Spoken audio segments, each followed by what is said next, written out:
বাংলাদেশ বনাম পাকিস্তান, কালকে ম্যাচটি হবে দুপুর ৩টার সময়। আর এই ম্যাচ নিয়ে এবার মুখ খুললেন সাকিব আল হাসান।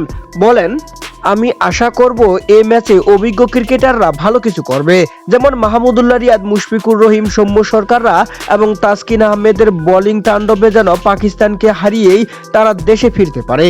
বাংলাদেশের জন্য রইল শুভকামনা। অবশ্যই এই চ্যাম্পিয়ন ট্রফিতে আমি কামনা করি তারা একটি ম্যাচ হলেও জিতুক, যেখানে বাংলাদেশ ও পাকিস্তানের মাঠের কন্ডিশন ও আবহাওয়া প্রায় একই রকম। সেক্ষেত্রে বাংলাদেশ পাকিস্তানের মাটিতে ভালো কিছু করবে বলে আশা করছে সাকিব আল হাসান। তিনি বলেন, অবশ্যই বাংলাদেশ জয় দিয়েই তাদের যাত্রাটা যেন শেষ করে, এটাই আমার প্রত্যাশা। তো দর্শক, পাকিস্তানের বিপক্ষে সাকিব আল হাসান যদি বাংলাদেশের পক্ষে থাকতো চ্যাম্পিয়ন এই ট্রফিতে, তাহলে বাংলাদেশের কতটা সম্ভাবনা থাকতো পাকিস্তানকে হারাতে, তা অবশ্যই জানিয়ে দিবেন আমাদের ভিডিওর কমেন্ট বক্সে।